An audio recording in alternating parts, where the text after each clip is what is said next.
city has grown by 86,000 jobs, while unemployment has dropped by 3%. TV and film production are up, and LA County now has the highest number of high-tech companies in the nation. But there's still a lot more to do. A lot of the times, it's the big businesses who stay in business, and the smaller businesses don't have an opportunity to grow. And I'd like to see a change in that. Bureaucracy. We really need to break down the walls of City Hall and make it easier to do business. It used to take a year and a half to open the average restaurant. Now it takes about half that, which is great that we've improved, but there are some other cities that do in less than 3 months. And there is still uncertainty for many businesses over the city's new minimum wage hike set to start next summer. There will be some segments in the service and industry sector that may not be able to have as many employees or not have them work as many hours. So time will tell. And time will tell whether LA can find the right balance between job growth and a healthy working climate for both businesses and their workers. I'm Anna Marcos for LA This Week. City Controller Ron Galperin and his office are now developing a website that will provide regular updates and details on LA's economy. While President Barack Obama has declared October National Energy Action Month as the staff releases a new report on climate change and our energy needs. Anna Marcos has more on LA's response, a resilient solar pilot project, which could mean the difference between life or death during big weather emergencies. Recent weather disasters have some thinking the Armageddon of climate change is upon us. Fires in Northern California that raged for almost a month. Killer flash floods in Utah. More floods that left South Carolina underwater. And it's not over. Some say LA is about to get walloped by Godzilla. It's getting scary. And here in Los Angeles, after years of crippling drought, we're expecting an El Nino that's been nicknamed Godzilla for how bad we expected. The days of safe, predictable, reliable weather are past. We're moving into an uncertain future where we need to be ready for anything. And city leaders are getting weather ready. They're starting with the energy we rely on. Their latest weapon against weather mayhem, the Resilient Solar Pilot Project. That means when the power goes out and conventional systems, solar systems shut down, these resilient solar systems can keep going. Soon, one of LA's fire stations will try out the new Resilient Solar Pilot System, which will provide crucial solar power without having to rely on the electrical grid if power goes out during a weather disaster. Think about if we lose power and we get a call. In the middle of the night, we're not going to have any lights. We're going to have to figure out how to open these doors. And if we have to refuel our rig, we can't do it because we don't have power. U.S. Department of Energy Secretary Ralph Moniz joined city leaders to stress the importance of bringing our energy systems into the 21st century. We have often an aging infrastructure. We have an inadequate infrastructure in many parts of the country. But in L.A., energy production, especially in times of disaster, is about to take a leap into the future. I'm Anna Marcos for LA This Week. Now, the Obama administration has released a report called Climate Change and the U.S. Energy Sector. It provides a blueprint for what we must do to prepare for climate change and our changing energy needs. And California is taking bold action to address our changing climate and energy needs as a landmark climate bill is signed into law. LA Mayor Eric Garcetti expands on his Save the Drop campaign, and a new sidewalk improves safety at his senior center. All these stories in City Beat. Mayor Eric Garcetti launched the second phase of the Save the Drop water conservation campaign, urging Angelenos to capture the drop should an expected El Nino deliver heavier than usual rainfall in the coming months. It's estimated that an El Nino winter will produce billions of gallons of stormwater runoff. The new phase includes an expanded Save the Drop LA website featuring a calculator for Angelenos to measure their water usage, additional tips, and rebate information. The mayor said that LA is leading the way in water conservation, and a big part is taking advantage of every opportunity to save water. Mayor Garcetti also joined government, business, environmental, and community leaders at the Griffith Observatory as Governor Jerry Brown signed into law Senate Bill 350. Considered landmark legislation, SB 350 bolsters California's commitment to energy efficiency and renewable energy. SB 350 requires the state to generate half of its electricity from renewable energy sources and double energy efficiency in all buildings by 2030. With SB 350, California is building on an incredible legacy of being environmental leaders, not waiting for action, but taking action. A brand new sidewalk now welcomes community members to the Lincoln Heights Senior Center. Councilmember Gil Cedillo recently unveiled a new and improved sidewalk. The repairs came after community members complained that the buckled sidewalk and cracks in the cement were dangerous and prevented safe access to the center. They fixed it pretty good so we can come in and out.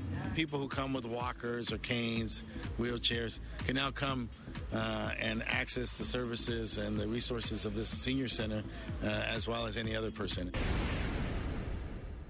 LA Mayor Eric Garcetti's game plan to tackle illegal dumping includes a dedicated group of civic-minded volunteers. As Gil Reyes reports, enforcement is expected to be very local. Organizing events like community cleanups, LA's neighborhood councils are as local as you can get in improving streets and shaping policies. Members know the problems in their neighborhoods because they live and work there every day. Members and committee members need to know about ethics, about how to lobby if you're working with the city. At their yearly Congress of Neighborhood Councils at City Hall, LA Mayor Eric Garcetti introduces a way to battle the problem of illegal dumping. His Clean Streets plan calls for each neighborhood council to assign block captains. They'll be in charge of spotting and reporting problems, one captain for every city block. To be able to be vigilant and just take on a small chunk of the territory you represent. Report illegal dumping or bulky items to our strike team. And then we're also asking you to participate in at least 3 cleanups a year, which is nothing. Every 4 months, come out one afternoon, one morning, and help us clean up. The initiative patterned after Garcetti's graffiti removal program, which he launched as a councilman. Garcetti says block captains helped reduce tagging in parts of his former district by 80%. Along with block captains, Garcetti also wants team captains in every neighborhood. Team captains will be the eyes and ears on the ground, organizing some of those cleanups, making sure that sidewalks in the area remain clear, and recruiting other members of the Clean Streets team so we can build those numbers up and up and up. A problem the mayor and all 95 volunteer neighborhood councils could soon be tackling block by city block. At City Hall, Gil Reyes for LA This Week. The mayor says illegal dumping happens all over the city, with the highest pockets traditionally in South and Northeast Los Angeles. Well, the Metro Expo La Brea rail station was renamed in honor of the late Ethel Bradley, former LA Mayor Tom Bradley's wife and the city's longest reigning First Lady. She was credited with inspiring black women to improve their social, educational, and economic status. That's the focus of This Week in Tweets. LA County Supervisor Mark Ridley Thomas, who was in attendance, tweeted, "I'm honored to dedicate Expo La Brea at Metro Los Angeles Station to Ethel Bradley, a woman of exquisite style and grace." Ridley's communication deputy posted Supervisor Thomas with Phyllis and Ethel Bradley at the Metro Los Angeles Station, named after their mother. In another post, she tweeted, "Phyllis and Lorraine express gratitude for Metro Los Angeles dedication of Ethel Bradley Expo La Brea Station." And the mayor's office wrote, "Honored LA history, dedicating Expo La Brea Station in the name of our city's longest-serving First Lady, Ethel Bradley." And that's a look at This Week in Tweets. Well, experts on LA history know all about the famous pobladores who founded Los Angeles in 1781. But as Gil Reyes reports, their little-known descendants lace up their sneakers every year to carry on a proud tradition on the city's birthday. With beating drums and colorful costumes, descendants of the city's founding fathers make the traditional 9-mile journey every year, just as their ancestors did 234 years ago. You look around, there's buildings, but if you could just take a moment and reflect that it wasn't here and it was very important to them, and they started their lives to make Los Angeles what it is today, and we don't want to be forgotten. Jerry Anopa Garcia says she's a descendant of the Quintero family, one of the 11 founding families of the city of Los Angeles. In 1781, this group of pobladores walked from the San Gabriel Mission to what's now known as downtown's Olvera Street. Here, they established El Puebla de Nuestra Señora la Reina de los Ángeles, or Los Angeles. This walk, a recreation of that original journey. This event has always been a great opportunity to honor Los Angeles original founders and to acknowledge the contributions of generations of people from all cultural and ethnic backgrounds. Thomas Mendez traces his lineage to another founding family, Los Morenos. He's also related to two soldiers who accompanied the settlers on the original walk. Which is very unique, and we proved that through our DNA testing as well. And then two military escorts, which was Lugo and Coda. Stephen DeBoer, also a descendant of the soldiers, brought along his son, Benjamin. We're always, teaching him about, his family and his history and to try and pass it on to the next generation. So. In hopes of carrying on a proud tradition every year. On Alvera Street, Gil Reyes for LA This Week. The entire walk takes about 3 hours. Since 1981, it's taken place every year around the time of the city's birthday. While the LA Zoo gets visitors into the Hollywood spirit, get in touch with your artistic side with a drawing event and the dead come alive at the Hollywood Forever Cemetery. All this in this week's Things to Do. It's that time again for ghosts, goblins, and everything spooky. The all-new Boo at the LA Zoo offers Halloween fun throughout October. Visitors wandering through the spooky surroundings can expect to unearth shocking facts about animals' superpowers such as heightened senses that help them survive in their environments. Get frightened with a new graveyard safari Hail Bale maze stocked with tombstones and silhouette cutouts of skunks, possums, raccoons, and other creatures that inhabit backyards in the dead of the night. There's also a boneyard education station, animal skeletons, and skulls. The festivities go on until October 31st. The LA Zoo is located at 5333 Zoo Drive. For more information, visit lazoo.org. The Big Draw LA is a movement that's part of a worldwide month-long festival designed to provide opportunities for people of all ages to discover or return to the pleasure of drawing. The fest features events spread across the month as well as free events every weekend around the city. On Saturday, October 24th, design your own zine. All you need to bring is an idea, a subject that you're passionate about, a story you want to tell, or even just the kind of doodling you enjoy. You'll design a front and back cover for a zine, and while the screens are being prepared, create the content that will go in between them. The fun takes place at 3 p.m. at the Pop Hop Books and Print at 5002 York Boulevard in North Highland Park. For more, visit thebigdrawla.org. Hollywood Forever Cemetery brings to life the largest Day of the Dead celebration in California during its 16th annual Dia de los Muertos festival. The cemetery grounds are covered with art exhibitions, dance rituals, musical performances, children's arts and crafts projects, and food vendors aplenty. You'll see altars to dead created by community artists. You can either watch or participate in the skeleton costume contest. It's sure to be a spectacular display, as always. Join the spooky fun at the Hollywood Forever Cemetery, located at 6000 Santa Monica Boulevard. For tickets, visit ladayofthedead.com. And that's a look at some things to do. Well, that's going to do it for this edition. I'm Yana Kay, and from all of us here at LA This Week, thanks for joining us. A reminder that you can catch us online at lacityview.org. You can also follow and like us on Facebook. We'll see you back here next week for more of LA This Week.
Need a recycling center? Call 311, the toll-free number for non-emergency services. 311, your one call to City Hall.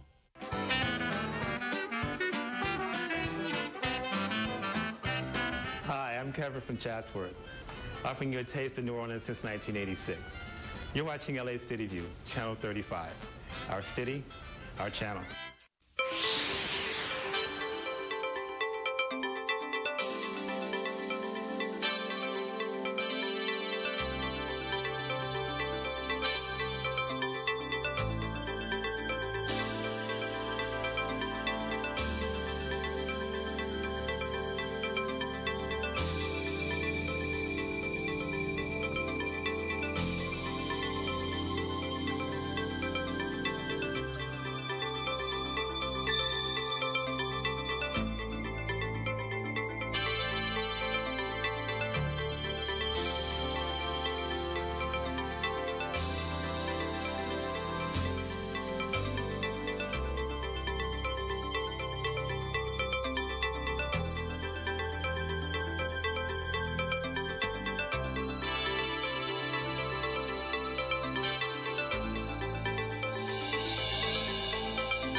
Sergeants call the members, have them report to the council chambers. Sergeants, please call the members, have them report.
Good morning. Shh. Good morning. It's Friday, October 23rd. We'd like to welcome you to your Los Angeles City Council meeting. This council meets every Tuesday, Wednesday, and Friday at 10 a.m. Madam, the public is welcome. Madam Clerk, I do believe we have a quorum. Could you call the roll? Blumenfield, Bonin, Cedille, Englander, Fuentes, Harris-Dawson, Weezer, Koretz, Krikorian, Martinez, O'Farrell, Price, Rue, Wesson, 11 members present, and a quorum, Mr. President. Thank you very much. First order of business. Approval of the minutes. Price moves. Weezer seconds. Next. Commendatory resolutions for approval. Bloomingfield moves. Harris-Dawson seconds. That brings us where? Mr. President, the Department of Building and Safety recommends that items 1B, 1F, 1J, 1L, and 1N be received and filed inasmuch as the lien has been paid, and that items 1G, 1K, and 1P be continued for 2 weeks to November 10th, and that item 1I be continued for 3 weeks to November 13th. Okay, so without objection, that'll be the order. Continue. And item 1 is an item noticed for public hearing. Cards. Yes. Okay, move on. Items 2 through 6 are items for which public hearings have been held. Specials members, I do not see any. Let's prepare to vote on those items. Let's open the roll, close the roll, tabulate the vote. 11 ayes. That brings us where? Mr. Weezer. I'd like to request that item 6 go forthwith, please. Without objection, that'll be the order. Madam Clerk. Items 7 through 10 are items for which public hearings have not been held. 10 votes are required for consideration. Okay, so without objection, those items are now before this body. Do we have cards? Yes, cards on 7, 8, 9, and 10. Okay, so that brings us where? Mr. President, that takes council back to presentations, items called special or public comment on items not on council's agenda. Thank you. Okay, let's quickly, before we have our presentation, go through some of these cards. We're going to go to item 8, Mr. Walsh. Item 8, Mr. Walsh.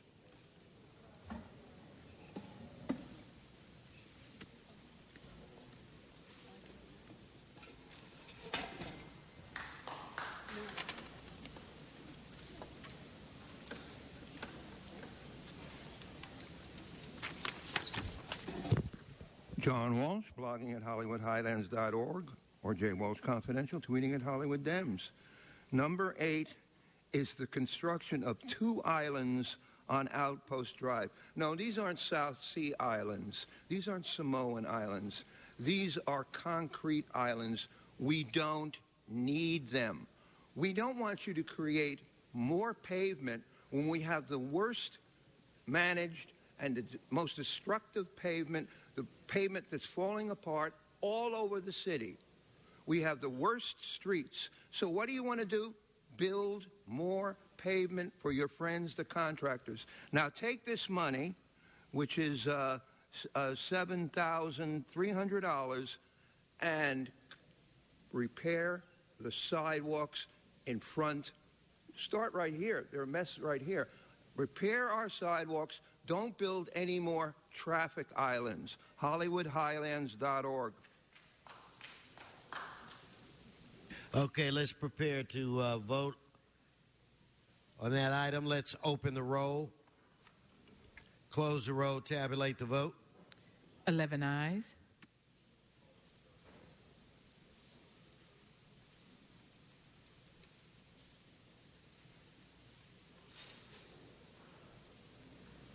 We'll go to item 7, Mr. Walsh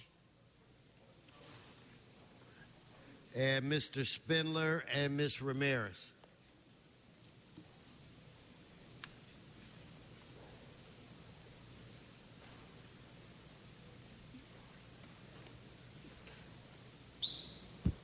John Walsh, blogging J. Walsh Confidential. Okay, the deaths of Veronica and Cynthia Altereras. Now, there is a reward offer right now, $75,000. Now, this is unusual for two women to be killed. This is unusually what I don't know if this one is a gang. I know that nobody's interested in these two women, but it's very unusual for the gangs to blow away two women. But whatever's happening here, no one gives a damn. Now, if their name was Rabinowitz, they would care. Because if you're like my grandmother and you're a Jew, stay they care. On the subject. The subject is Cynthia Altereras. Why? What? You tell me. Why was she murdered? And why? And it goes back to 1994. So it's now been over 20 years, and we don't know why. You're not going to find the killer. Okay, next speaker, Mr. Spindler, followed by Ms. Ramirez.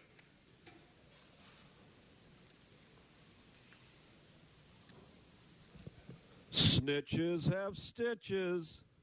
That's the reason why rewards don't matter. Black lives matter, but these rewards, they don't matter. They don't matter. These awards, 1994, you haven't found someone to snitch now, you ain't going to find somebody in 2015. And everybody knows in the hood who did it, but $75,000 to live in with a changed name and witness protection, nobody's going to do that. I keep telling you, you've got to raise these awards. Make it $750,000. Then the snitches will come forward. But $75,000, this is 2015, y'all. You can't buy shit with $75,000. So nobody's going to snitch anybody out for that. Vote no. Ms. Ramirez, I do not see Ms. Ramirez. Oh, there she is. The death of Cynthia and Veronica Altereras is tragic, probably more than likely gang-related. And like Mr. Walsh said, it was quite a while back, yet why aren't we using our surveillance? Sure enough, we had surveillances back then. I mean, we're not that primitive of a civilization. So why aren't we using our video surveillances to find these suspects? I don't understand. Again, it's a homicide. You can't use the surveillances to find your stolen property. But Stick to the item. Again, you have surveillances to find. No, you're not on the item, please. Again, we're talking about your surveillance cameras for No, we're not. We're talking about a reward. Thank you, Ms. Ramirez. Thank you. Okay, thank you. Let's prepare to vote on the subject. Let's open the roll, close the roll, tabulate the vote. 11 ayes. Okay, Mr. O'Farrell, would you be ready for a very important presentation?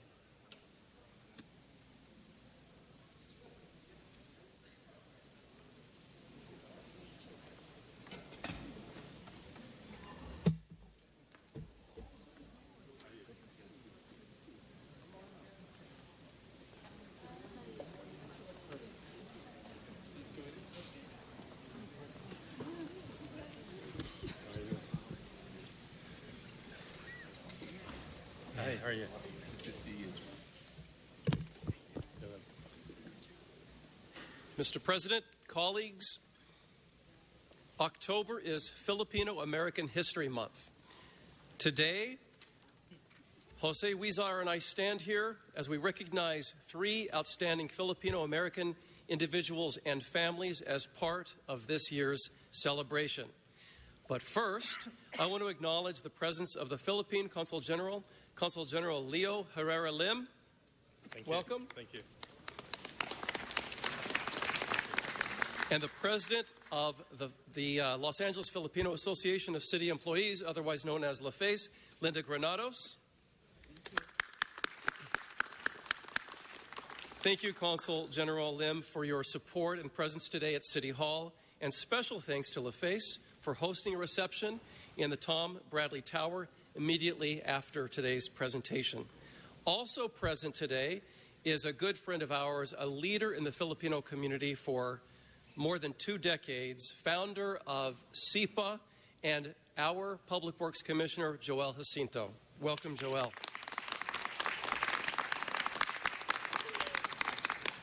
The year 2015 marks a very special moment in Filipino-American history, the 50-year anniversary of the Delano Grape Strike. On September 8, 1965, over 1,500 Filipino-American grape workers, led by labor leaders Larry Itliong, Philip Veracruz, and others, walked out on strike against Delano area table and wine grape growers. Protesting years of poor pay and conditions, they asked the National Farm Workers Association, headed by Cesar Chavez, to join their strike, eventually leading to the formation of the United Farm Workers and starting the grape boycott from 1965 to 1970. The grape strike of 1965 is a seminal moment in Filipino-American history. I'm particularly proud to be here today as the representative of historic Filipino Town, a neighborhood that has been home to Filipinos since the founding of the city, but especially since the 1940s, and has served as a gateway for many Filipino immigrants here in Los Angeles. I would now like to invite our colleague, Jose Huizar, to say a few words. Mr. Huizar. Thank you, Mr. President, and I really like your outfit today. You're great. Why don't you stand up and show what you're, look at that.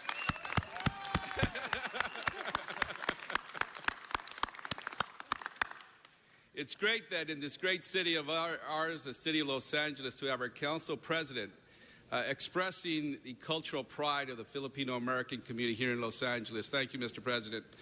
And welcome, and I want to give a huge thank you to our colleague, Councilmember O'Farrell, for his hard work and support of the Filipino community here in Los Angeles, a real true supporter of his district and what all we have done to promote all cultures in the city of LA. Hold tight, Mr. Huizar. Shh. Thank you, Mr. Floor is President. yours.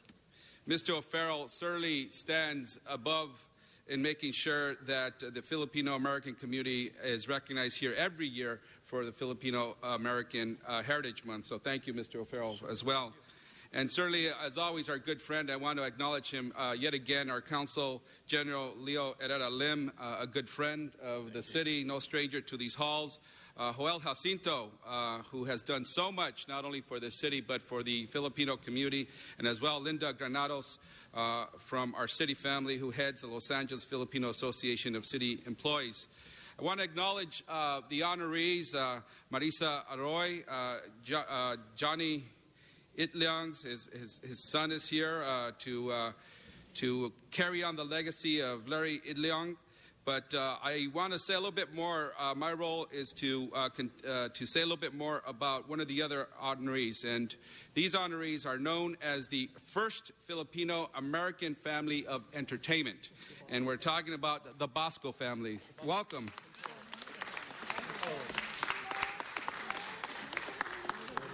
All 5 siblings, Derek, Darian, Dante, Dion, and Ariana. Any more family members? No, that's it.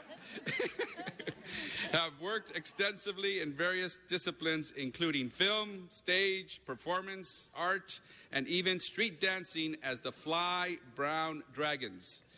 Dante Bosco has starred in major motion pictures, starting with his breakout role as Rufio in the film Hook, alongside Dustin Hoffman and Robin Williams. Oh, I knew you. I knew you. Dion Bosco has played roles on Saturday morning sitcoms and has acted alongside Halle Berry. How lucky is he? Just last year, Darian Bosco portrayed one of the giant figures in Filipino-American history and one of the primary instigators of the Great Delano Grape Strike of 1965, Larry Itliong, in the film by Diego Luna. The entire Bosco family acted together as a Filipino-American family in the independent film debut. Whether on the big screen or intimate stage, the Bosco family has consistently represented a strong and unwavering Filipino-American aesthetic. And ladies and gentlemen, on behalf of the Los Angeles City Council, I would like to honor the Bosco family as part of Filipino American History Month in Los Angeles. Congratulations to them, and congratulations to all of us for being the beneficiaries of their great talent and contributions. Felicidades. Congratulations. Congratulations. Thank you so much.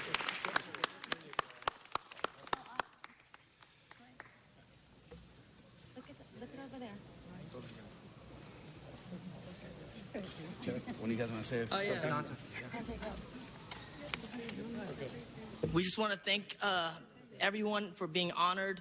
Our work as a family over the last 30 years in Los Angeles has just helped widen the scope of what it is and the vision of what it is to be Filipino in America. And we're just proud to get this award.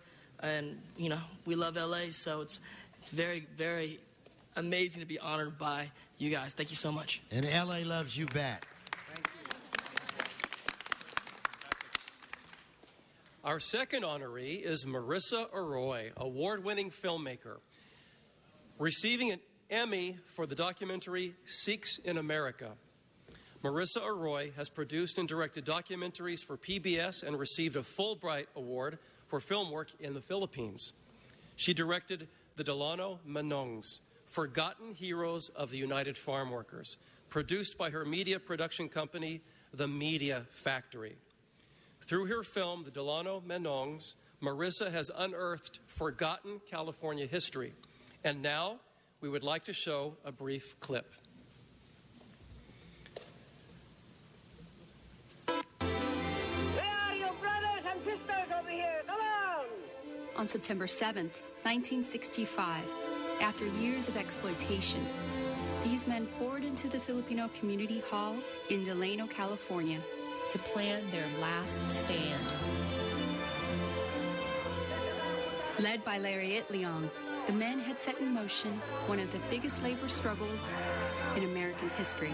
This is their civil rights movement in California. Where to go, Guimara? Where to go? Where to go? Come on, where to go, Guimara?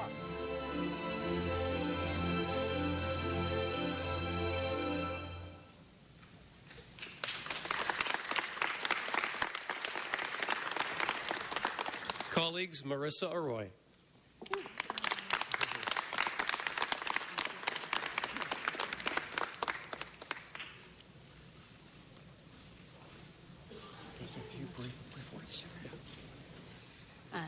Thank you so much for this honor. Growing up, I never had the sense of this history, and so it's wonderful to see Filipino American History Month being recognized here at the City Council of Los Angeles, and to see the council president have the Burong Tagalog. Salamat po. Thank you so much again. It's just wonderful to be here, and lovely to see the culmination of generations of Filipino Americans working hard to get our history out, and to see the importance of telling our history for our people. Thanks. No, thank you. Thank you very much. And before we bring up our third honoree, I just want to acknowledge a few people. I'd like to acknowledge my staff members, Angelo Yanko and Gigi Galias, who are right over here. And also from the mayor's office, I see Ryan Carpio and Joe Bernardo back there. And anyone else who needs to be acknowledged, please feel free. What I also, now we have our third honoree. Is Johnny Itliong, son of the labor leader Larry Itliong, the iconic image of the cigarette-smoking fella in the documentary just then. That is the famous and amazing labor leader Larry Itliong. Johnny's father passed away when he was only 11 years old, but he holds his father's legacy in his heart, and for the past several years has been practically a one-man campaign to correct the American history books of a major omission: the role of Larry Itliong and the Filipino farm workers in the American labor movement. Johnny was born and raised in Delano, growing up surrounded by Cesar Chavez, Dolores Huerta, and other labor leaders. The Filipino labor leaders were also part of his experience growing up. Larry Itliong, Philip Vera Cruz, and Imuton, Pete Velasco, and others. Johnny's life has been tireless in setting the story straight about the origins of the United Farm Workers. In recent years, the mainstream has joined him in telling the story more accurately, aided foremost by the film of the clip you just saw by Marissa Arroyo, and by Governor Brown's declaration made earlier this summer, making every October 25th Larry Itliong Day in the state of California. Ladies and gentlemen, on behalf of the Los Angeles City Council, I would like to honor Johnny Itliong as part of Filipino American History Month.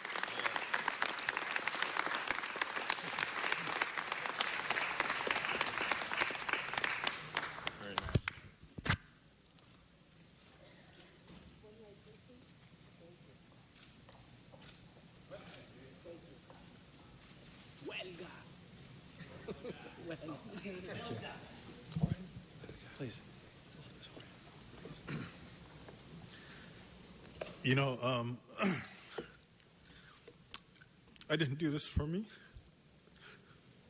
I haven't fought this long for myself. I did this for my father.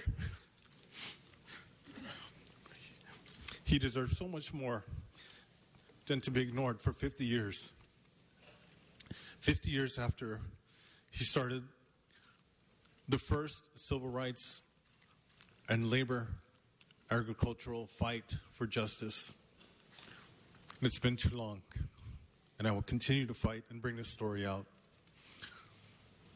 And continue to fight for those who are in the fields, who are still struggling, who are the poor, the unknown. Thank you very much for doing this, for giving this to me. Because this is about my father. Thank you so much.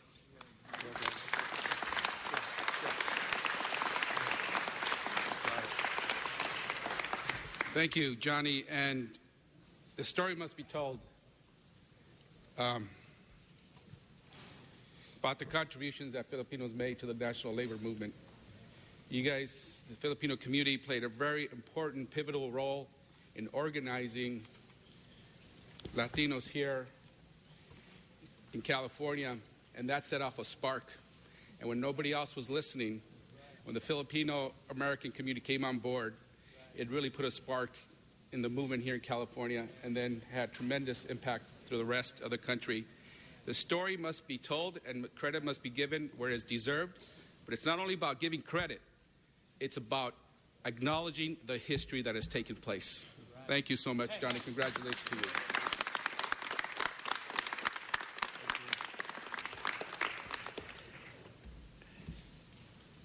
Consul General Lim, would you like to say a few words? I can't have you just stand there and not offer to say something. You're the Consul General. Welcome, sir. Thank you very much, Mr. President. Mitch, thank you again for being a true friend of the Philippines. And Jose, where's your barong, Mitch? Probably just 2 points. You honored the great pillars of our society or our community here in LA, and you've honored pretty much the generations that lived in the greater LA for Filipinos, and we thank the Council for that one. The other point, Mr. President, you wear a barong, a national dress of the Philippines. It's antecedent. I have to share with you, barong is a word in the Philippines that means knife. This is a imposed clothing on the Philippines by our colonizers. And it was imposed on us because we cannot hide any knives within this shirt.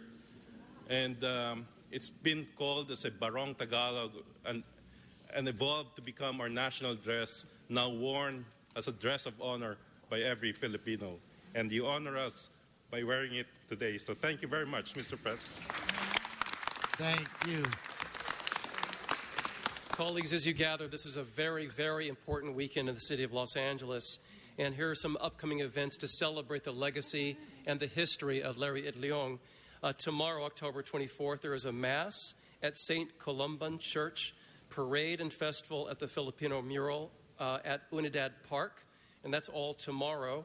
And then Sunday, there's a film screening of the documentary of the clip you just saw by Marissa Arroyo, followed by a community roundtable and cultural performances at SIPA on Temple in historic Filipino town. On the birthday of your father. it is on the birthday of Lariat Leong. So it's a very, very important weekend. None other like it ever before in this community. So we encourage everyone to participate and join in the celebration. And with that, we conclude this celebration. No, we won't let you. Okay. Not just yet.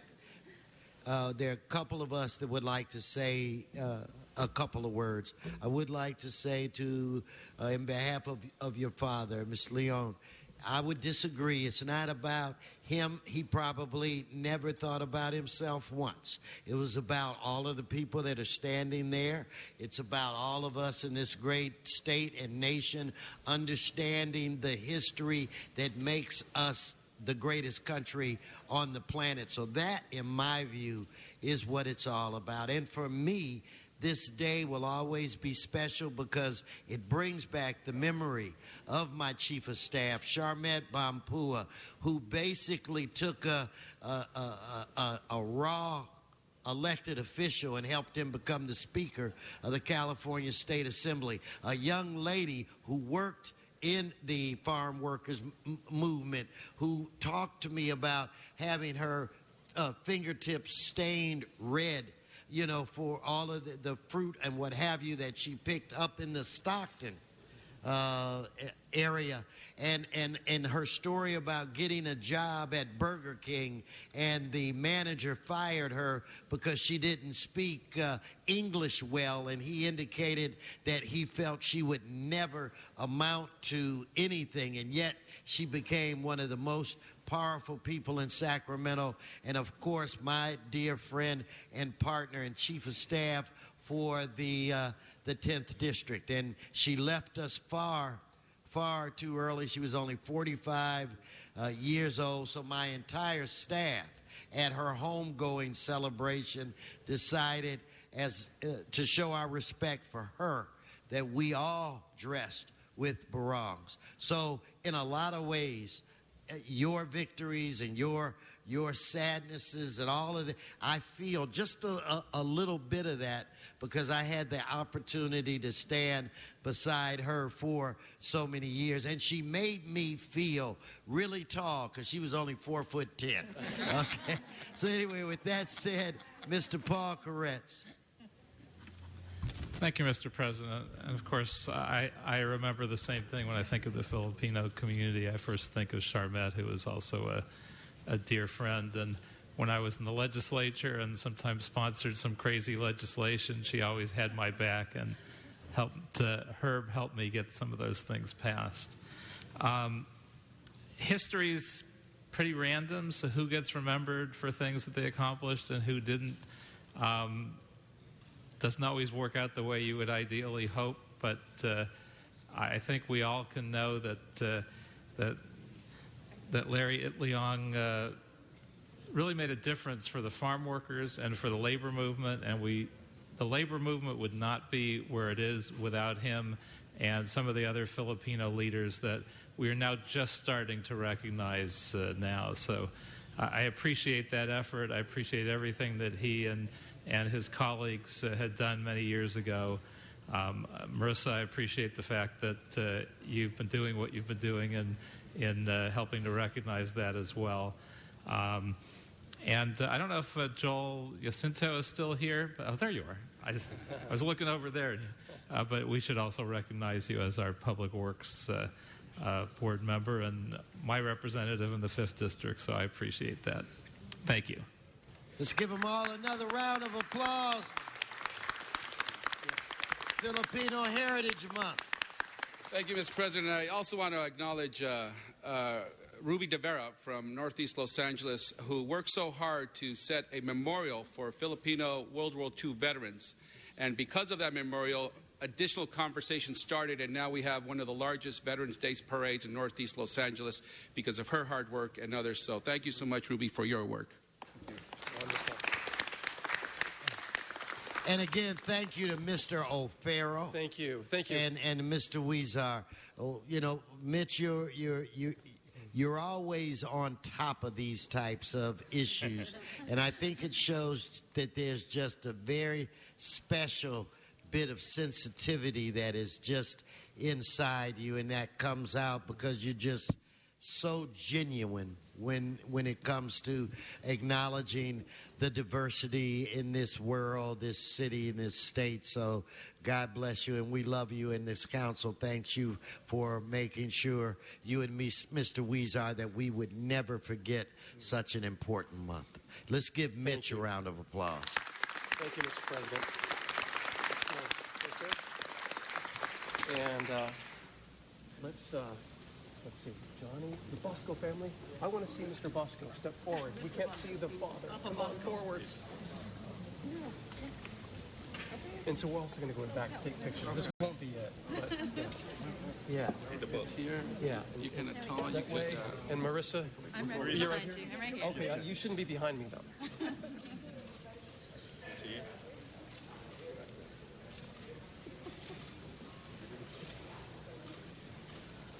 All right. One more? Oh, one more? Good.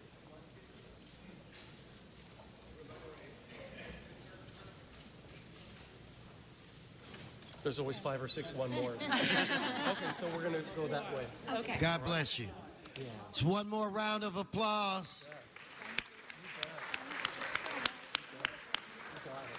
You got it. It's such a pleasure to do this.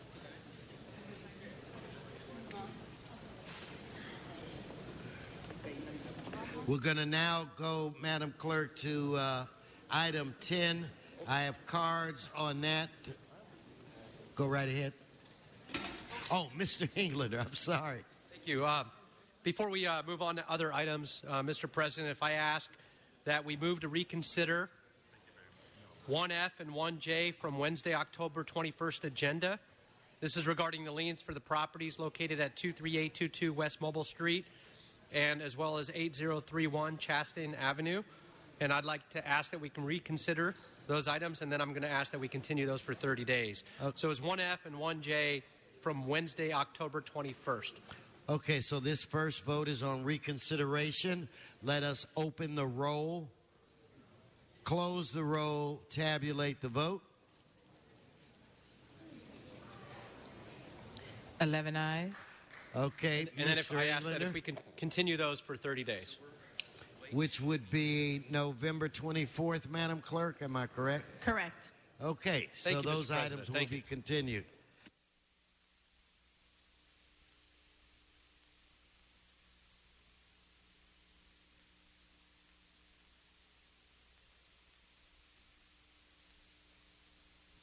Okay, if we could have item 10, Patricia McAllister. Please come forward.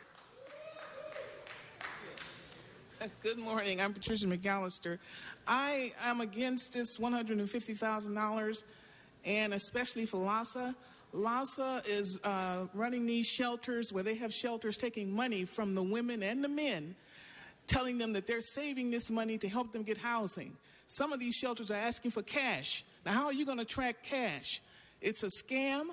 And this shelter on 38th Street called Pathways, they need to be investigated. They're asking for cash. They ask you to save $1,300. They'll help you get housing after $1,300. They don't do a darn thing for you. Nothing.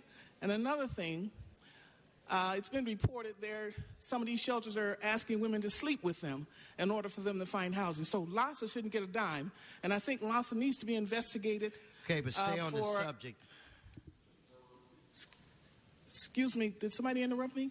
I said stay on the subject. I didn't interrupt you. I just want you to I'm stay talking on about the LASA. subject. The subject is this $150,000. If I'm off the subject, let me know. But I don't think they should get a part of it, and you have them down getting a part of this money. I don't think they should get a dime. One other thing. We need to have those shelters clean. I talked to people who lived in these shelters. They have bed bugs. They're nasty. The food is not good. The food is rotten. The food just isn't good. So why is all this money going into LASA for the homeless shelters, and you're not helping people? Another thing, the shelters are full of black people. Where are the Filipinos, all of these illegals from China, now Korea? You're not on the subject, so let's stay on the subject. Okay, well, I'm still talking about this money now in LASA. We need LASA investigated, President. I do respect you, Mr. President. You've come a long way, and I do respect that you as a black man. My father was a black man, and my grandfather. So I do respect you for that, but these are my tax dollars too. But I have more to say a little bit later. Thank you. Okay, Armanik Noorjanian, Brian Barajas, please come forward. Mr. Previn. Yes, Armanik, good to see you. Good morning, City Council members. Good morning, fellow Angelenos. Actually, as a liberal Democrat, actually, a progressive activist, I fully endorse and actually approve of this motion number 10. Thank you. Motion number 10, because it will, I believe, it will help homeless population of Los Angeles to regain their housing. And also, I ask City Council members also attach some kind of responsibility mechanism to that kind of donation of $1 million for the for Operation Healthy Streets project, because we need some kind of responsibility kind of mechanism in order to have control over distribution of that $1 million, and actually this kind of funding I hopefully will help homeless Angelenos,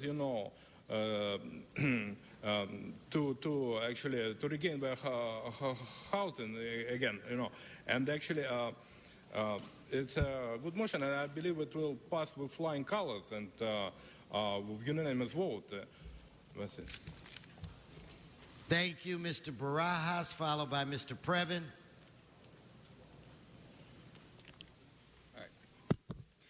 My general comment for this subject is, it just seems for me it's always, a drop in the bucket, as they say. And my only criticism of this is, you're allocating money, and for some of these programs, it just doesn't seem enough. But again, I don't know these programs, what they do specifically, but in their title, it just seems like they provide services pertaining to the recovery of a person who's from who became homeless. So I direct this item for people to realize that it's really is a drop in a bucket. It's not the resolution of everything, but I think that it's just that. It's just a drop in a bucket, and it's nothing. It's not going to fix anything, and that's just my opinion. Thank you, Mr. Previn, followed by Mr. Walsh, followed by Mr. Spindler.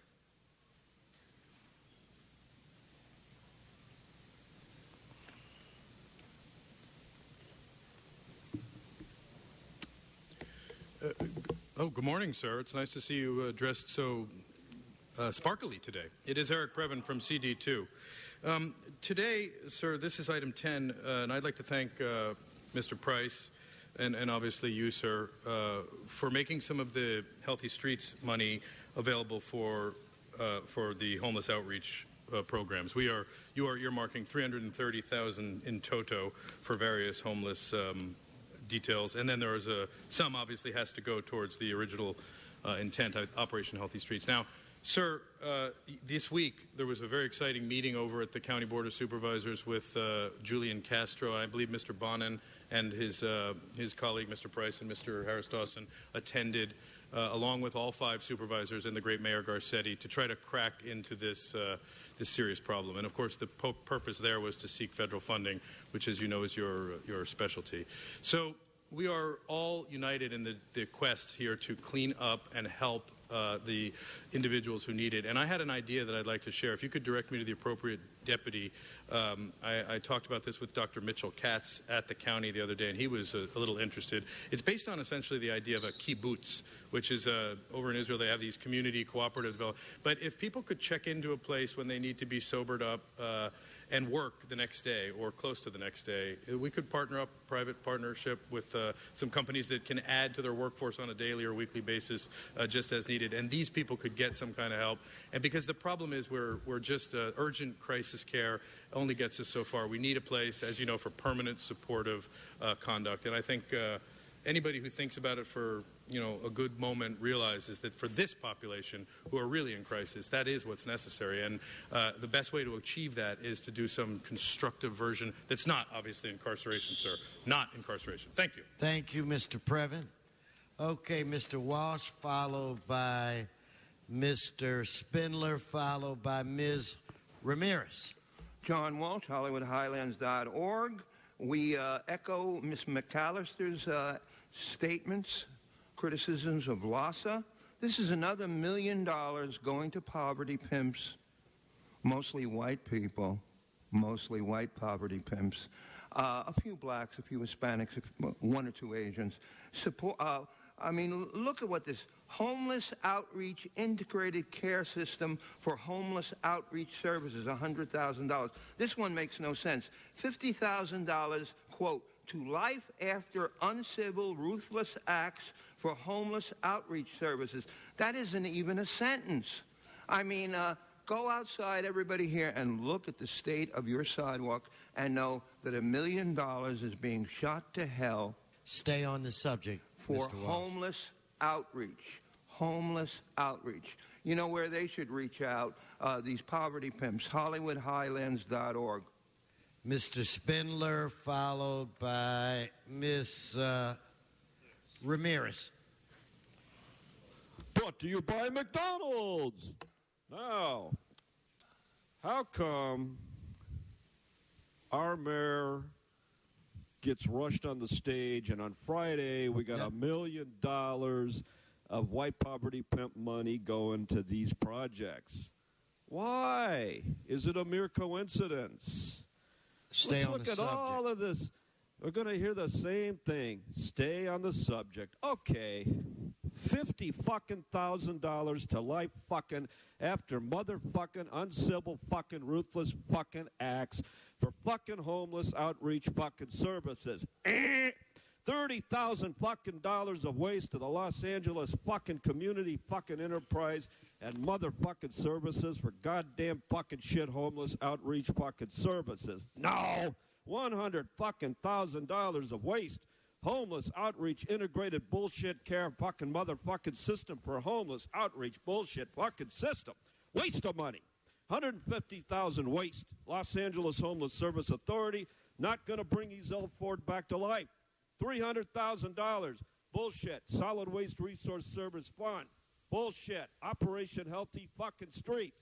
$370,000 fucking dollars of waste from the Public Works Fund for Operation Healthy Streets, which is nothing. Nothing. It's not going to stop the problem.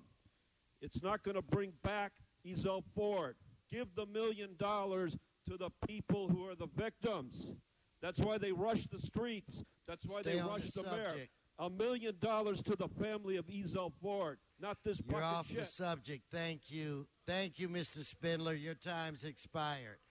Sergeants, his time is done. Mr. You are disrupting this meeting. You are disrupting this meeting, and you know what? I think that you said your piece. It's time for you to go outside and say it there. Mr. Spindler, a mine is a terrible thing to waste. Please remove him from the council chambers. Remove him now. Remove him right now. Remove him right now. Mr. City Attorney, this is Wayne Spindler continuing to disrupt the meeting, treating people disrespectfully and being a... Get him outside, Sergeant. Thank you. Thank you. Thank you. Okay, Ms. Ramirez. Thank you. Again, the Operation Healthy Streets in South Los Angeles project, it is never going to happen. So don't waste tax money. It is asinine. First of all, we're too busy providing and subsidizing all these wetbacks and gangbangers. How dare you provide money to these illegals and gangbangers? Please. And again, we are apportioning all that money to the wetbacks and gangbangers? What about, again, Ms. victims of Ramirez, homeless? just stay on the yes, subject. we are on the subject. And that is, again, we are providing homeless outreach. I don't speak out of my ass. I am homeless and a victim of gang stalking because of wetbacks and gangbangers, chango panzones. So, ladies and gentlemen, as a victim of gang stalking, I am homeless. I'm on the streets. I don't go to shelters, ladies and gentlemen, because it's got Legionnaire's disease, encephalitis, meningitis, MRSA, scabies, bed bugs, violent staph infections all over. And therefore, bed bugs. Ladies and gentlemen, you catch bed bugs in all these shelters. Not only do you deal with the bed bugs, you deal with combative, loud, obnoxious, obstreperous thieves. They steal all your property. By the time you come out, you don't even have your calzones because of the goddamn wetbacks and gangbangers that we are subsidizing. And so therefore, we have no showers and no where to bathe out as a homeless person. We're too busy providing $1 million for all these healthy operations for wetbacks and gangbangers, but we can't even get a shower for the homeless or a locker for the homeless. And I'm not a mental, I'm not a gangbanger, I'm not a wetback, and I'm not a lesbo, and I'm not a deranged. I'm a law-abiding Mexican-American who believes in the rule of law. Stop subsidizing these goddamn wetbacks and gangbangers. Put the military in a nice, clean shelter, and put me in a nice, clean shelter, or I'll be Okay, writing Ms. you out. Ramirez. Okay, thank you now. Thank you. Thank you. All right. Okay, now it's my understanding this is a two-vote item. So that we have business to conduct here. So, Madam Clerk, this is a two-vote item. First vote is on the substitute, right? Correct. First vote is whether to substitute. Okay, let's open the roll, close the roll, tabulate the vote. 11 ayes. Okay, now we'll actually vote on the issue. Let us open the roll, close the roll, tabulate the vote. 11 ayes. All right, let's move on. Let's move on to item 9. Mr. Walsh. Mr. Spindler is not with us. Ms. Ramirez.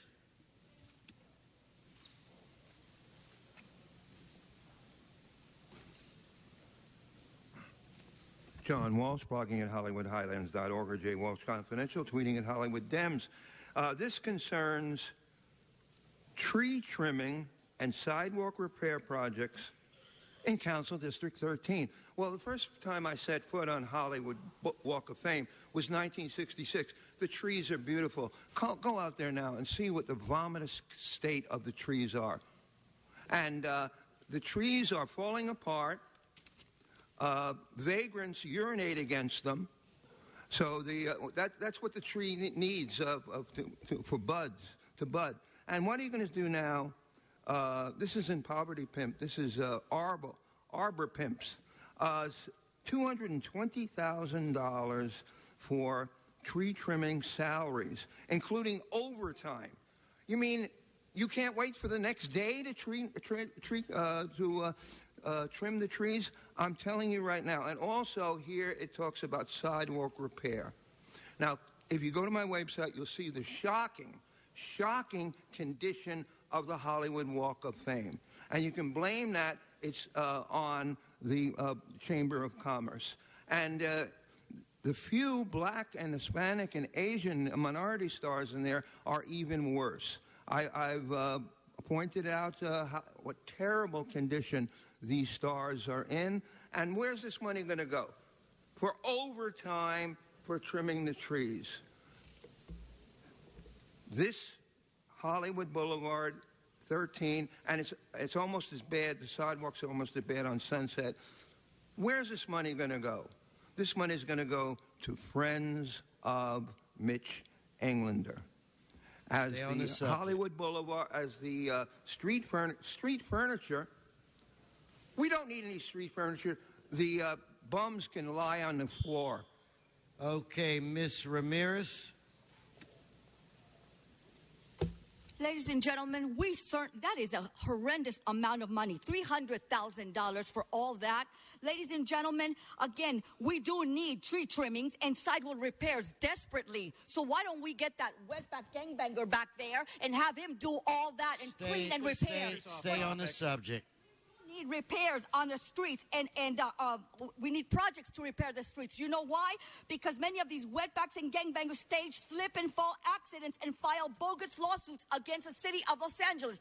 Did you know that too, city president? Did you know that they file bogus lawsuits against the city because they stage accidents on concrete all the time? So the gangbangers disrepair or break the streets with hammers, and then they file the bogus lawsuits. We ought to know about that. We should investigate all these lawsuits. Get back on the topic. Last warning. My suggestion, dear God, besides God bless Donald Trump and the United States military, get every wetback and gangbanger. Thank you again.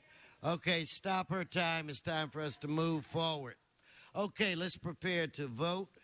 Let us open the roll, close the roll, tabulate the vote. 10 ayes. Okay, I need to vote on reconsideration on item 10. So at this point, we're just going to vote on reconsideration. Let's open the roll, close the roll, tabulate the vote. And I have a 10 ayes. Thank you. Miss Evolved, please come forward.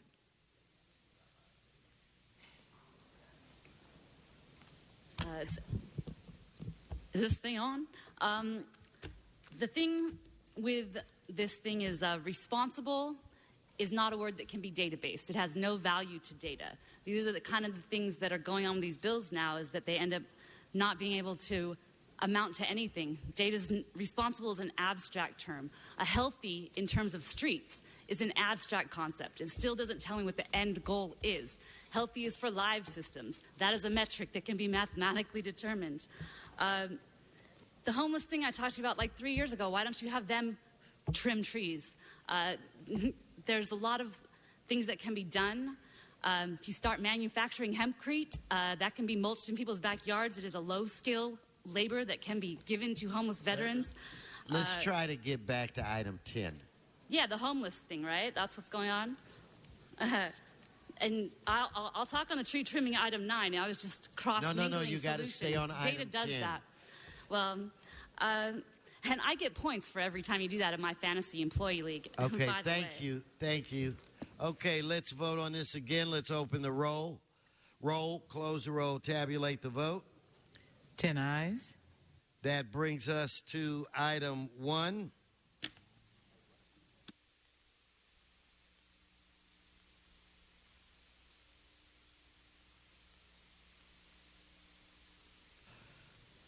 Okay.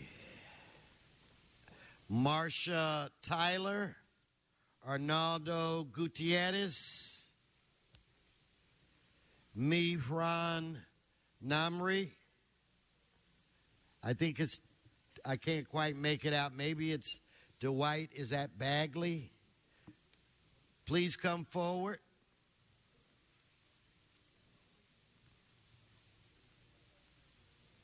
Please.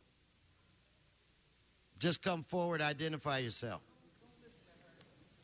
My name is Mehran Namiri. For item 1M. I'm against it because Building and Safety sent the order to comply of the notice and fee to the wrong address. I can allow it. And what item again, sir? 1M. 8900? Yeah, 8900 Reseda.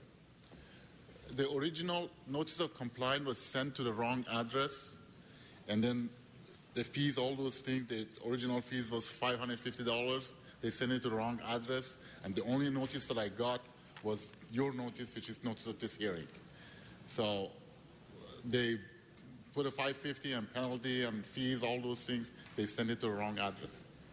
Okay, why don't, if I could just get you stick around. We're not going to vote. I'm going to talk to a few other people. I'm going to ask that your that address be looked into. So just kind of hang around. Sure. And if I could get the next speaker to come forward.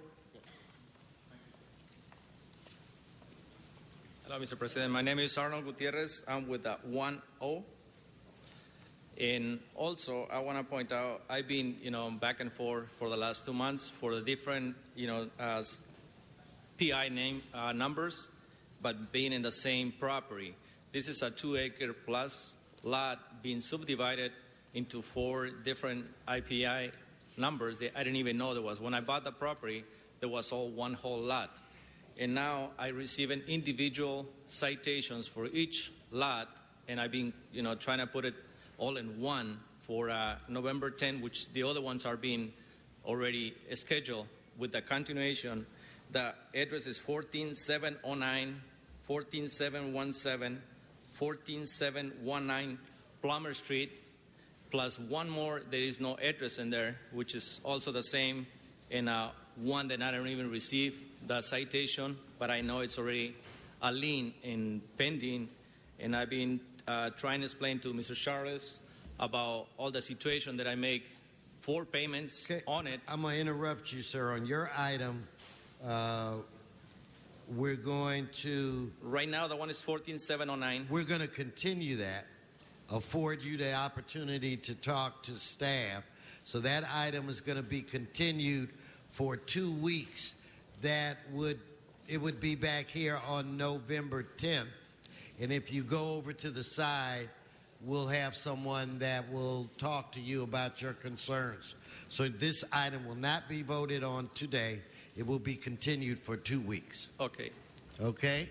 So if I could have if you can go over on this side, and if we could have the next person come forward and identify yourself.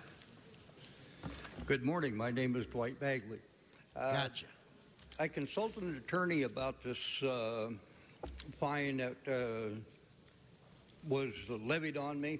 What item, Mr. Bagley? I have some general comments about it. In late 2010, DBS fined me $550 because I was physically unable to mow my lawn. This was supposed to be the golden years. That all changed on January 14th, 2009. I take at least 9 prescription medications every day. This is a gambit of 11. I take 6 supplements every day. I have an extremely restricted diet. I don't look at anything green. If I ate it, it would probably kill me. My complaint is that I never got a chance to comply with this because I did not get the order to comply in the mail. I went to Van Nuys to get that. The bottom of it says you're in violation. You have 15 days before the fee is imposed of the compliance date. I never got it until November. This latest thing, the notice of the hearing, it says you have 45 days to respond to this from the date on the letter. The date is September 4th. I received it September 15th. That's 11 days. 1/4 of the time I had to do something was taken away from me. I think that the original fine is outrageous, and for them to sit idly by for 5 years and say, okay, now it's almost 6 times that amount, that's even more ridiculous. Okay, thank you. It's my understanding that item is the request is to receive and file it because it's been paid. Okay, so if I could have the next, do I have a Marcia Tyler? Please come forward.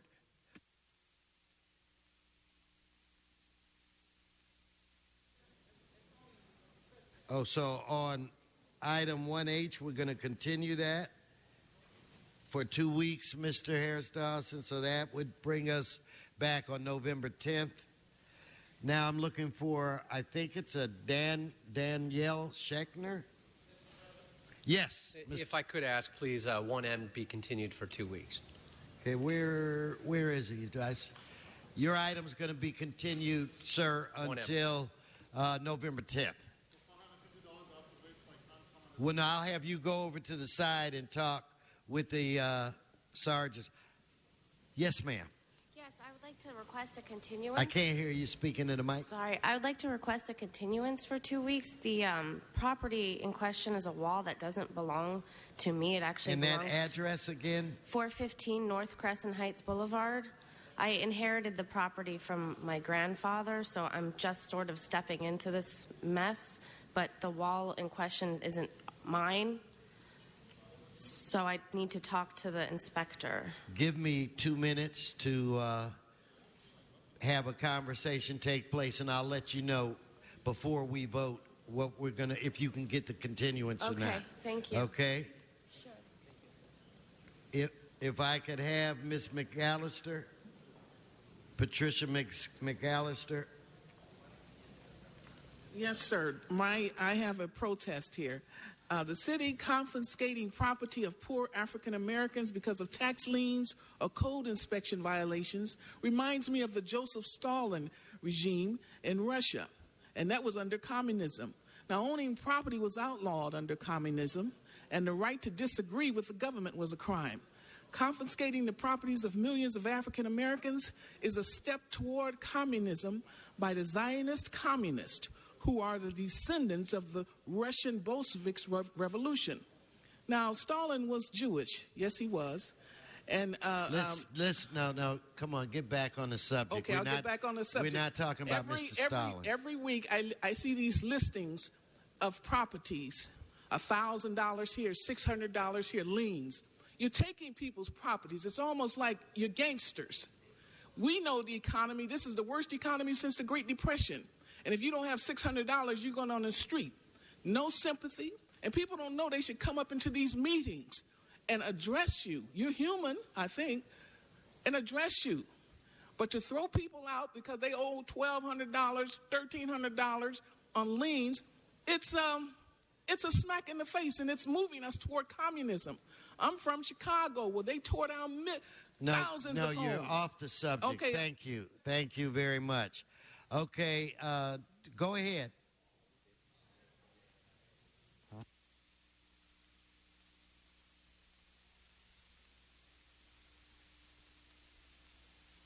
Okay, so the last, okay, Danielle Schechner, where are you? Okay, we're going to take your item, which was 1E, and that will be continued for 2 weeks, November 10th. Okay, now let's prepare to vote. Let us open the roll, close the roll, tabulate the vote. 10 ayes. That brings us to general public comment. So let's go to Sarah.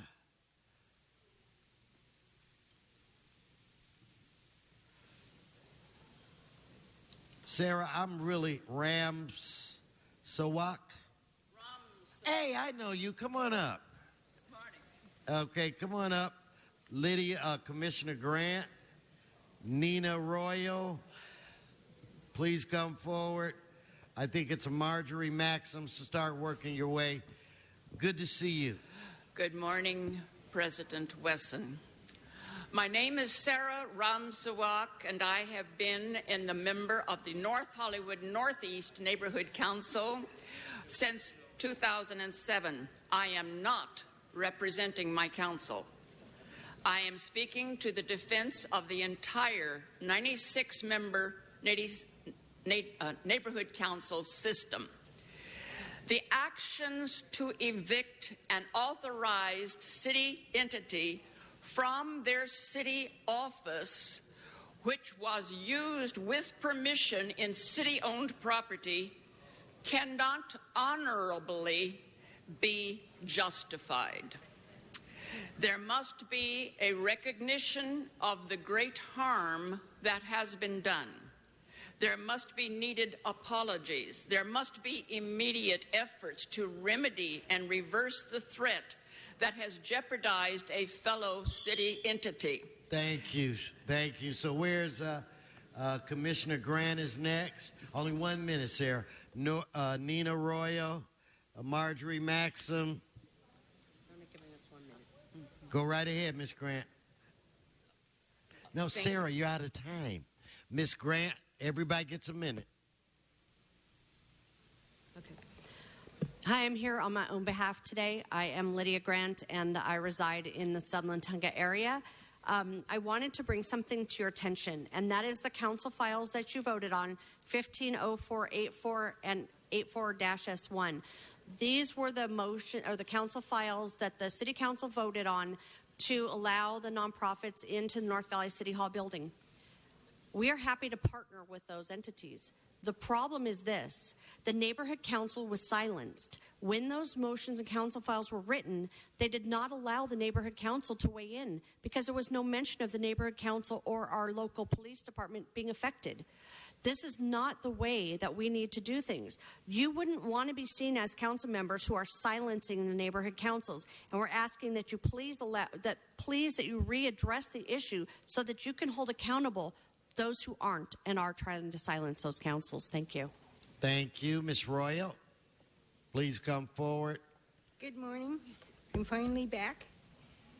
I'm Nina Royal, and I'm an elected community representative of the Sudland-Tunga Neighborhood Council, which is an official member of the City of LA government per the city charter. I want to read to you the definition of representative, which you all are. Representative government has historically denoted a system which elect their lawmakers, representatives, who are then held accountable to them for their activity within the government. We are all in the same boat. We are the same as you. We are responsible to the people who elected us. The North Valley City Hall is not vacant. It has been utilized by the STNC for 11 years. The STNC has been evicted for 2 temp 501c3s not part of the city family, which neighborhood councils are by charter reform. Thank you, Ms. Royal. Ms. Maxim, please come forward. Now, you have 1 minute per person. I got to be fair to everybody. Yes. I am here to object to the eviction of the Sudland-Tunga Neighborhood Council from their office and meeting space at 7747 Foothill Boulevard in Tahunga, which is in Council District 7.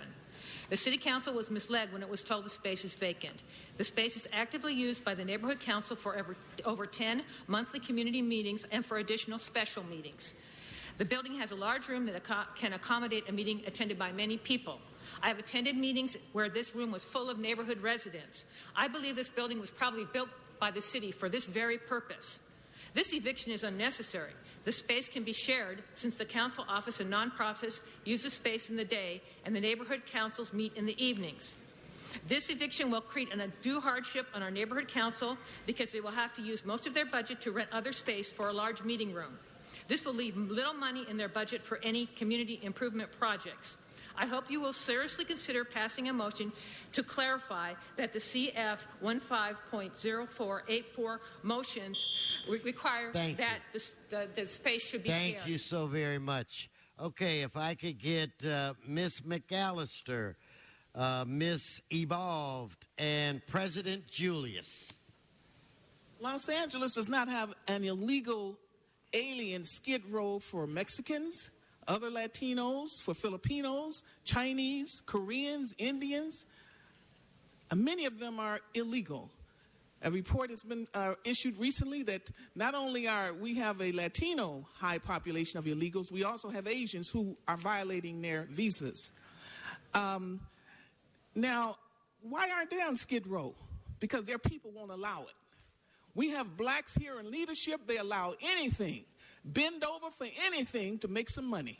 And we need to stop that. Those are my people on Skid Row. And I'm not going to stand for it. We need to tear that place down, put some affordable housing up there.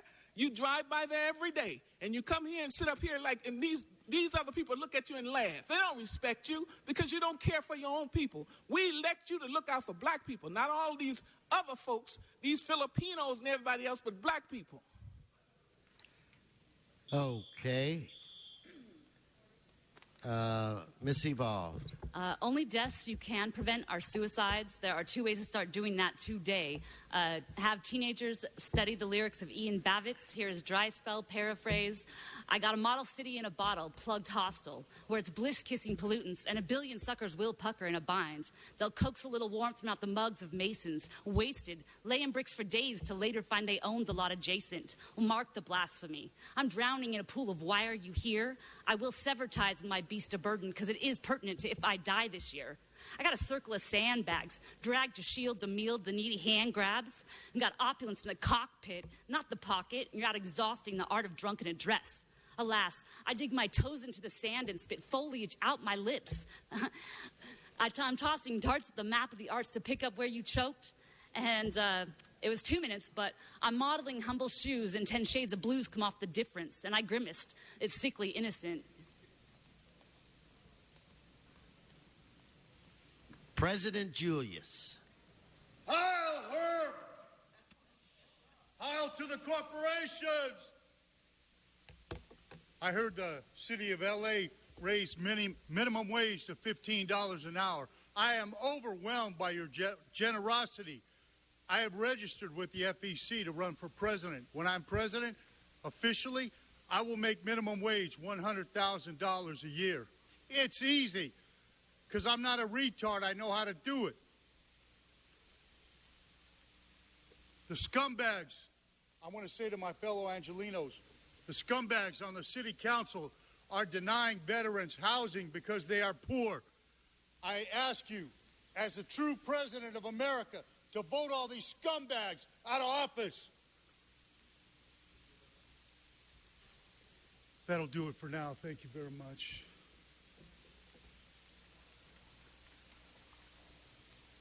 Thank you. Armenic, Nurajanian, Eric Previn, and Brian Barajas.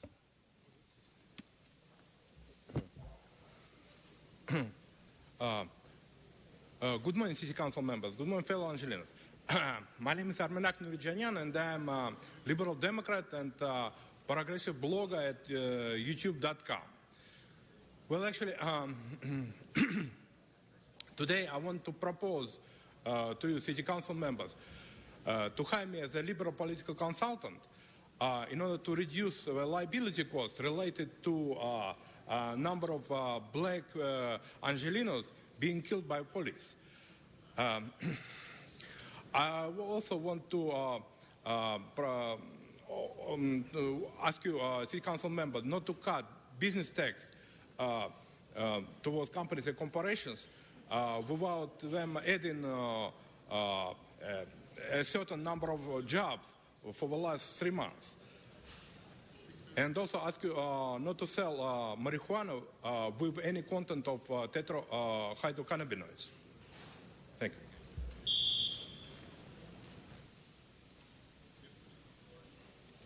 Mr. Previn, followed by Mr. Barajas. Thank you, sir. It is Eric Previn from CD2. And I just want to address some of the issues from the Ethics Commission. We had two items, one of which was a CD12. It was mislabeled as a CD11 enforcement action, Mr. Bonnet. It was actually a CD12. It was the second. In the last election, both challengers were attacked by the Ethics Commission. And when you look at for the reasons, it's kind of awkward. Now, I was asking about the rules regarding newsletters, and Krikorian, to his credit, in November, canceled his newsletter during the election. I think that's what some folks do to make it fair. Mr. Englander is running for county supervisor, and the television piece, sir, that's this one, Channel 35 taxpayer-funded telecast. I've detected, and I don't know the rule on this, there's been a lot of sort of ceremonial presidential, like him posing with Chief Beck, him posing with the fire chief, him lathering up the people from the YMCA who he gave $250,000 to. I'm just wondering if that cost could be tallied up, and then Mr. Englander's campaign could make a contribution back to the city so that that would not be, and there would be no perception that that's improper in any way. Thank you. Thank you. Okay, so Brian, are you next? Please come forward. All right. On LaRouche PAC, we have a headline, "A revolution is going on in this country."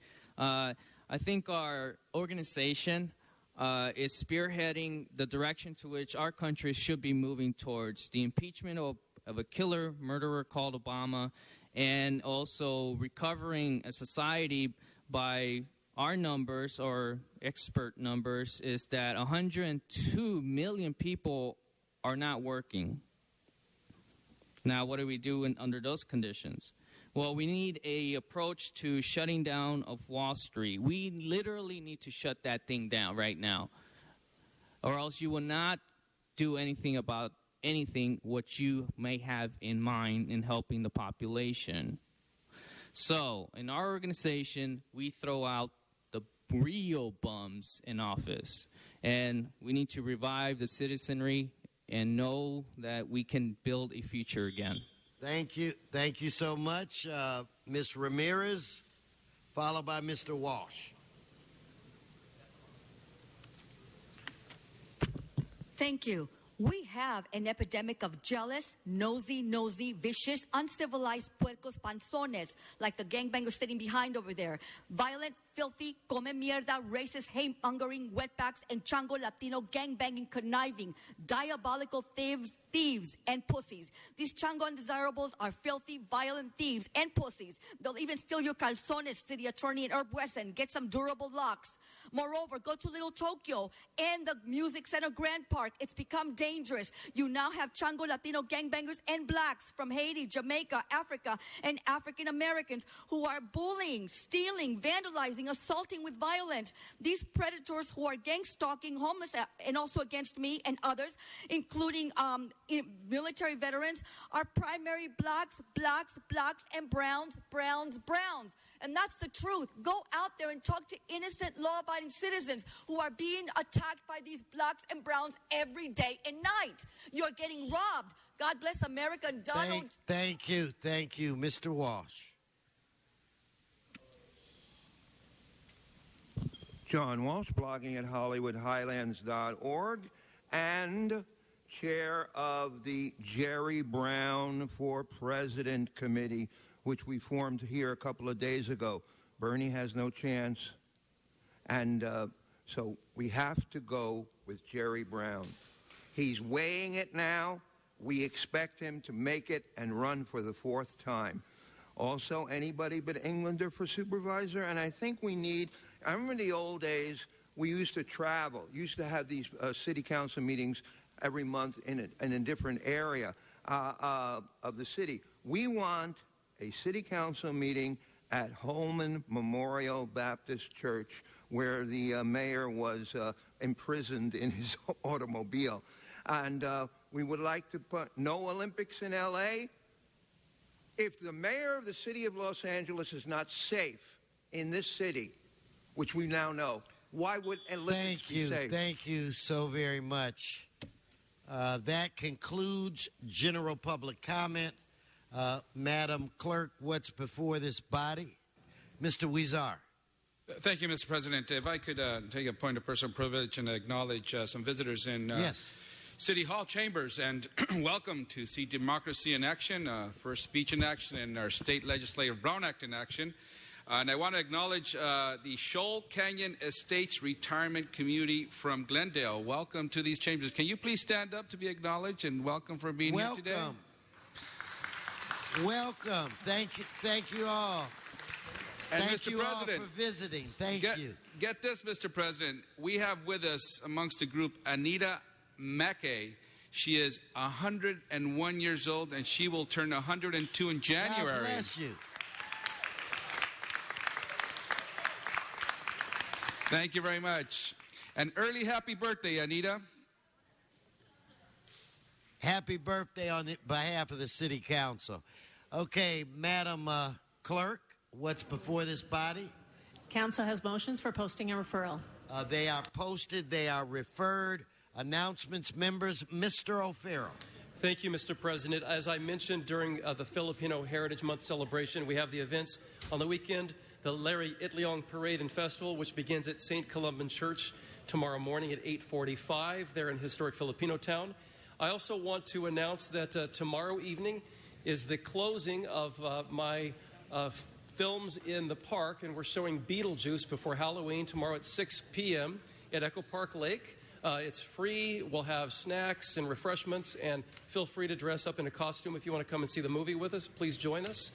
And then lastly, This is also the last weekend that the Hollywood swimming pool is still open. It's another heat wave weekend. It's going to be in the upper 80s, maybe even the 90s tomorrow and Sunday. So come to the Hollywood pool. It's open tomorrow and Sunday for the last time this season from 12 to 5 o'clock. And enjoy your weekend. Thank you.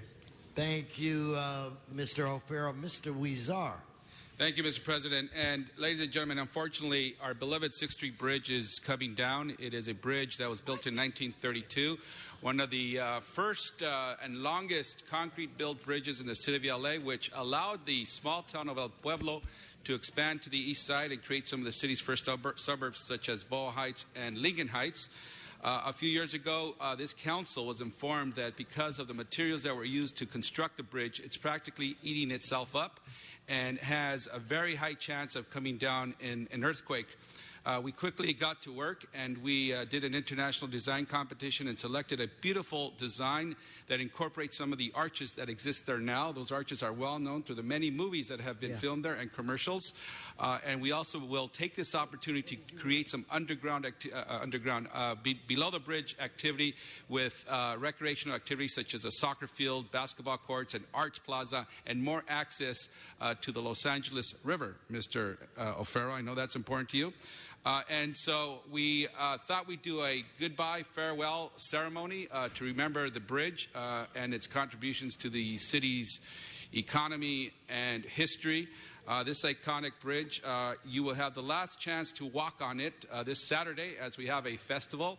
We have great band performances from the artists such as Aloe Black, War, Graciela Beltran, and a lot of local artists from the area, but we're focusing on a lot of arts activities, interactive arts, since we have a lot of rich history and culture and art on both sides of the bridge in Boa Heights and the Arts District. So we welcome you. It's going to all take place from 2 to 10 this Saturday, and also we'll end with a fireworks show. And Mr. Buscaino, if you want to light the fuse, come on down. We'll let you light the fuse for the fireworks. All right. Thank you very much. A lot of fun, a lot of fun. Announcements. Mr. Bonin. Thank you, Mr. President. I'd like to announce that tomorrow from 10 to noon, my office will be conducting a community cleanup in Westchester. We will be meeting, we've got a couple hundred volunteers coming out. We'll be meeting at the corner of La Tierra and Airport Boulevard, and we'll be joined by our community partners, Citizens of the World Charter School, Clean and Green, Game Sports Bar, McDonald's, Sterling Education West, the Westchester Rotary, and Loyola Marymount University. Thank you. Mr. Buscaino. Thank you, Mr. President. Tomorrow in the community of Wilmington, we'll be celebrating the newest community garden at the East Wilmington Greenbelt Park in collaboration with the LA Neighborhood Land Trust and Little Green Fingers. Tomorrow, 10 to 12. Everyone's welcome. Thank you. Thank you. Mr. Harris Dawson. Thank you, Mr. Chair. Tomorrow morning on Western Avenue between Florence and Imperial, we'll be having a cleanup celebration, over 200 people, sponsored by the Southwest Empowerment Congress.